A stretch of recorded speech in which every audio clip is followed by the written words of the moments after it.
Detail പഠിക്കാനൊന്നും പോയില്ല. കാരണം ഞാൻ ഒരു സുംബ ഡാൻസ് നേരിട്ട് കണ്ടതാണ്. ശിവൻകുട്ടി തന്നെ നിയമസഭയിൽ നടത്തുന്നത്. ഞാൻ താഴെ എന്റെ തലിന്റെ മുകളിൽ കൂടിയാണ് ശിവൻകുട്ടിയുടെ മാധവ സുംബ ഡാൻസുമായി ബന്ധപ്പെട്ട് എന്താ നിങ്ങളുടെ അഭിപ്രായം? ഞാൻ മാത്രമായിട്ട് പറഞ്ഞു. ഇപ്പോഴത്തെ ഒരു പ്രശ്നം അധ്യായ പ്രശ്നം തുടങ്ങുകയാണ്. കേരളത്തിലെ അക്കാഡമിക് നിലവാരത്തെ കുറിച്ചുള്ള നിങ്ങളുടെ അഭിപ്രായം എന്താണ്? കേരളത്തിലെ ഒരു യൂണിവേഴ്സിറ്റിയിലും വൈസ് ചാൻസലർ ഇല്ല. എല്ലായിടത്തും വൈസ് ചാൻസലറിന്റെ ചാർജാണ്.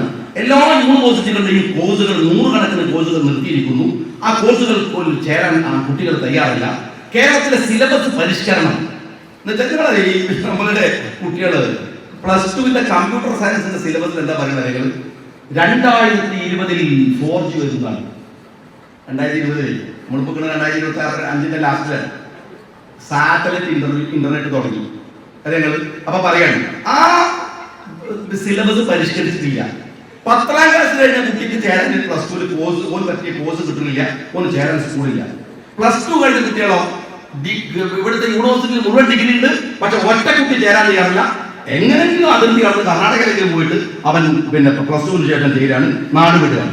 പൊതുവിദ്യാലയത്തിലെ കുട്ടികൾ എന്താ കുറഞ്ഞത് എന്ന് വിദ്യാഭ്യാസ മന്ത്രിയോട് ചോദിച്ചപ്പോൾ മൂപ്പര് പറയാണ് പൊതുവിദ്യാലയത്തിലെ കുട്ടികൾ പറയാൻ കാരണം ജനന നിരക്ക് കുറഞ്ഞതാണ്. എന്നാൽ ഞാൻ ചോദിക്കുന്നത് ഈ കഴിഞ്ഞ 2-3-4 വർഷത്തിനിടയിൽ മാത്രം CBSEയിലേക്ക് എത്ര കുട്ടികൾ പോയിരുന്നു? എന്തുകൊണ്ട് ഇത്ര കുട്ടികൾ പൊതുവിദ്യാലയത്തെ ഒഴിവാക്കി CBSE തെരഞ്ഞെടുത്തു എന്നതിന് ഇവർക്ക് ഉത്തരവില്ല. വിദ്യാഭ്യാസ മന്ത്രി ഈ അധ്യയന വർഷം വന്നപ്പോൾ പറഞ്ഞു നമ്മുടെ സ്കൂളിലെ ഉച്ചക്കഞ്ഞി എന്ന ഏർപ്പാടൊക്കെ നിർത്താൻ പോവാണ്, ബിരിയാണി മുതൽ പുലാവ് വരെ തരാം. അപ്പൊ പ്രധാന അധ്യയനം ചോദിക്കുകയാണ് കൊടുത്ത കഞ്ഞിന്റെ പൈസ എവിടെയാണ്? കൊടുത്ത കഞ്ഞിന്റെ പൈസ ഇല്ല, വരാനുള്ള പുലാവിന്റെ പൈസ ഇല്ല, ശിവൻകുട്ടിന്റെ വളായി മാത്രമാണ്. ഇതിനെക്കുറിച്ച് നിങ്ങൾക്ക് എന്താ അഭിപ്രായം?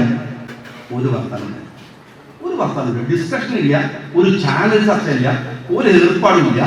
അപ്പൊ സുംബ ഡാൻസ് കണ്ടപ്പോൾ ഞാൻ അതിനെക്കുറിച്ച് ഡീറ്റെയിൽ പഠിക്കാനൊന്നും പോയില്ല. കാരണം ഞാൻ ഒരു സുംബ ഡാൻസ് നേരിട്ട് കണ്ടതാണ്. ശിവൻകുട്ടി തന്നെ നിയമസഭയിൽ നടത്തുന്നത്. ഞാൻ താഴെ എന്റെ തലിന്റെ മുകളിൽ കൂടിയാണ് ശിവൻകുട്ടിയുടെ